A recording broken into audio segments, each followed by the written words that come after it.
Assalamualaikum warahmatullahi wabarakatuh. Hai semuanya, perkenalkan nama saya Dia Oktaprianti dengan NPM 00310037. Saya berasal dari Prodi Kedokteran Umum Universitas Melati Bandar Lampung, saya dari kelompok 5. Nah, di sini saya akan sharing with anatomi tentang dua klinis. Yang pertama ada salpingitis, yang kedua ada inclusion case. Nah, apa salpingitis itu? Salpingitis adalah infeksi atau peradangan pada saluran tuba. Nah, hal ini sering digunakan secara sinonim dengan penyakit radang panggul atau PID. Meskipun PID tidak memiliki definisi yang akurat dan dapat merujuk pada beberapa penyakit pada saluran kelamin pada bagian perempuan, seperti endometritis, ooveritis, myometritis, parametritis, dan infeksi pada panggul peritoneum. Nah, sebaliknya, si salpingitis hanya merujuk pada infeksi dan peradangan di saluran tuba. Hampir semua kasus salpingitis disebabkan oleh infeksi bakteri, termasuk penyakit menular seksual seperti gonore dan chlamydia. Salpingitis adalah salah satu penyebab umum terjadinya infertilasi pada wanita. Nah, apabila salpingitis tidak ditangani dengan segera, maka infeksi ini akan menyebabkan kerusakan pada tuba falopi secara permanen yang menyebabkan sel telur yang dikeluarkan dari ovarium tidak dapat bertemu dengan sperma sehingga menyebabkan infertilitas. Selanjutnya, etiologi salpingitis. Salpingitis disebabkan oleh bakteri penginfeksi. Jenis bakteri yang biasa menyebabkan salpingitis seperti Mycoplasma, Staphylococcus, dan Streptococcus. Nah, selain itu, salpingitis biasa juga disebabkan oleh penyakit menular seksual seperti gonore, chlamydia, infeksi pleural, dan postpartum. Kira-kira 10% infeksi disebabkan oleh tuberkulosis. Selanjutnya, bisa timbul radang adnexa sebagai akibat tindakan kerokan, laparotomi, pemasangan IUD, dan sebagainya. Dan perluasan radang dari alat yang letaknya tidak jauh seperti appendix. Nah, penyebab lainnya yang lebih jarang terjadi seperti actinomycosis atau infeksi bakteri, schistosomiasis atau infeksi parasit, dan tuberkulosis, serta penyuntikan zat warna pada pemeriksaan ronsen khusus.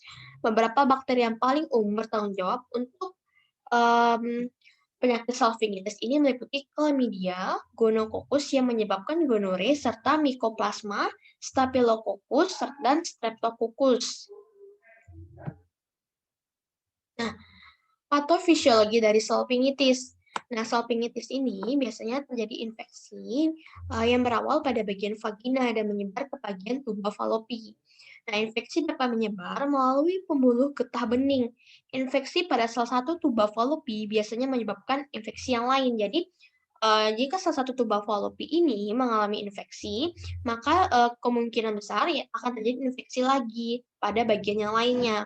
Nah, pada beberapa kasus, salpingitis ini disebabkan oleh infeksi bakteri seperti Mycoplasma, Staphylococcus, dan Streptococcus seperti yang dijelaskan seperti slide tadi. Selain itu, salpingitis juga dapat disebabkan oleh penyakit menular seksual seperti gonore dan chlamydia. Infeksi ini dapat terjadi seperti naik dari kavum uteri, menjalar dari alat yang berdekatan seperti appendix yang meradang.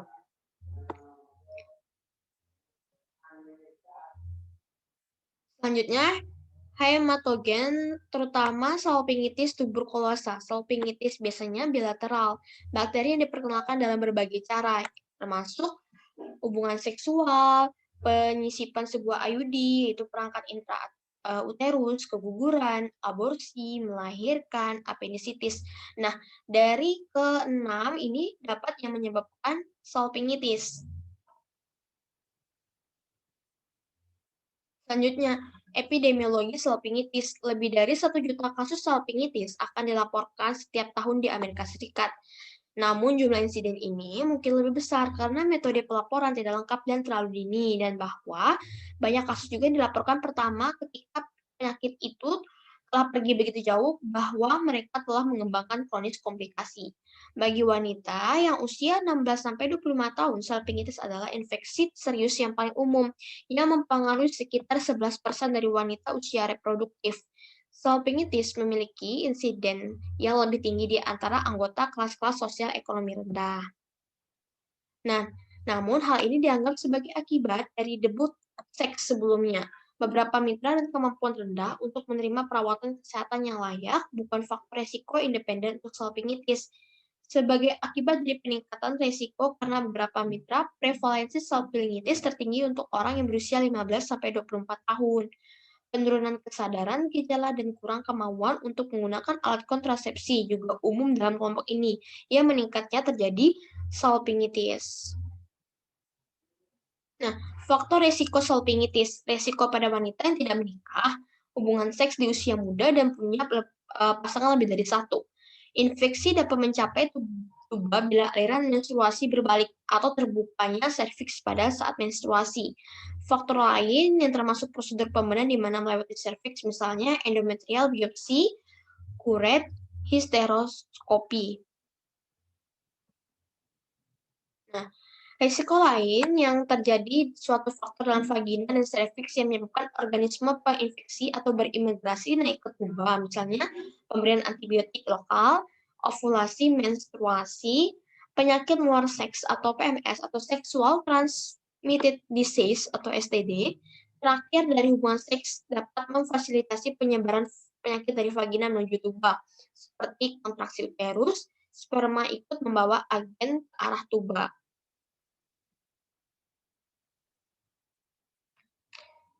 Selanjutnya, penata laksanaan salpingitis seperti pemberian antibiotik, perawatan di rumah sakit, tindakan bedah, berobat jalan, tirah baring, kunjungan 2-3 hari atau keadaannya pada saat keadaan memburuk.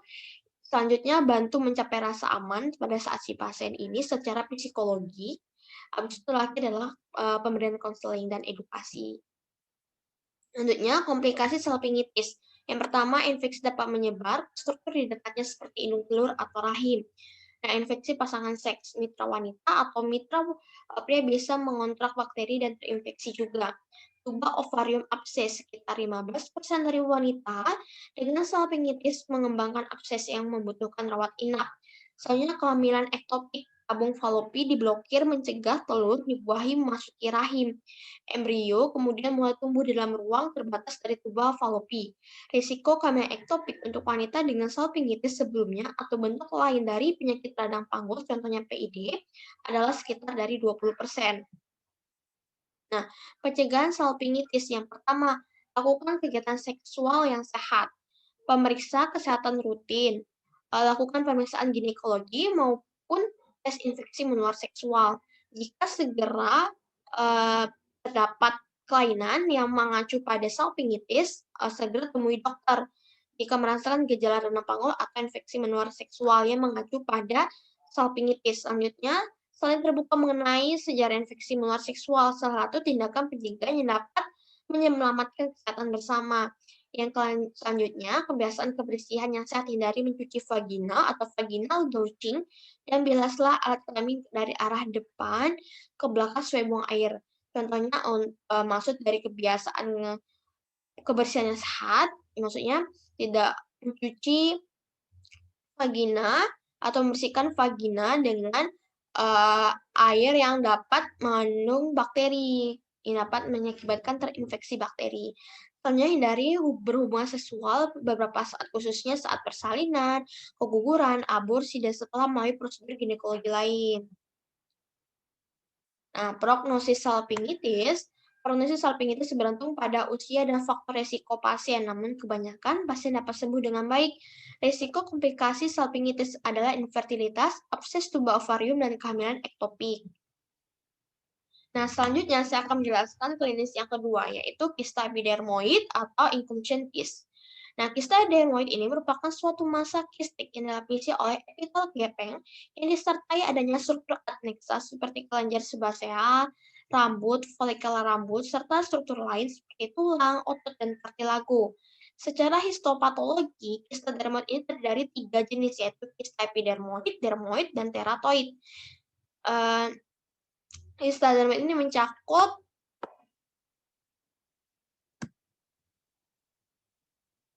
1,6 sampai 6,9% dari semua kista pada kepala leher. Selanjutnya,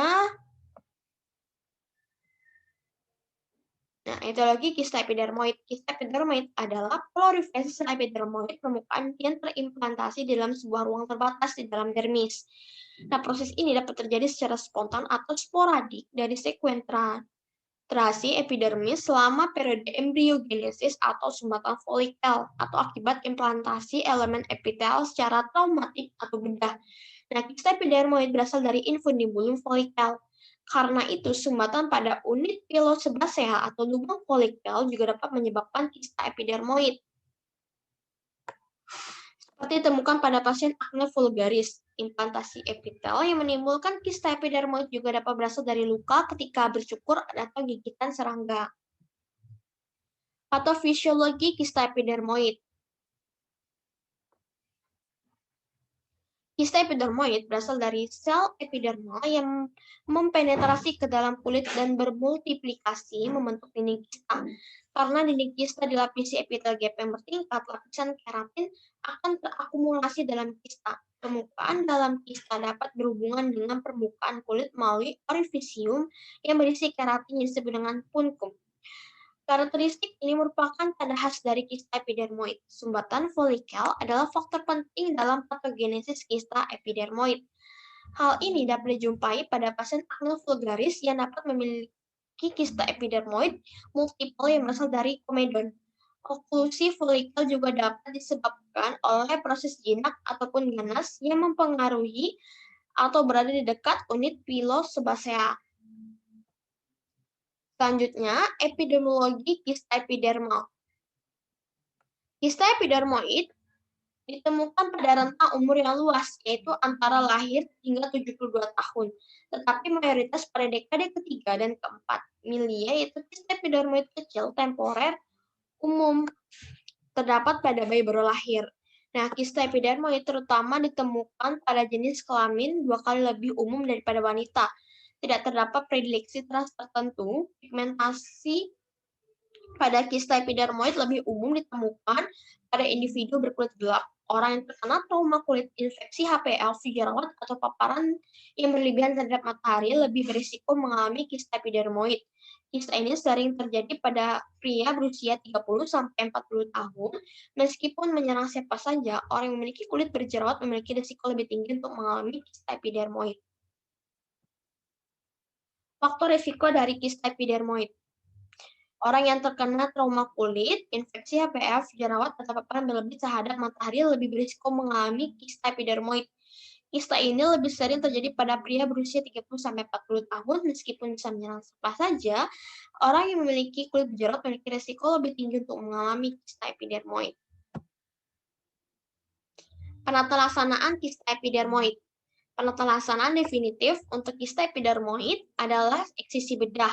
Kista kecil tanpa komplikasi, tidak membutuhkan tata laksana. Perjalanan klinis milium tidak dapat diprediksi. Lesi milium multiple pada bayi baru lahir umumnya menghilang spontan tanpa parut, sehingga tidak memerlukan tata laksana.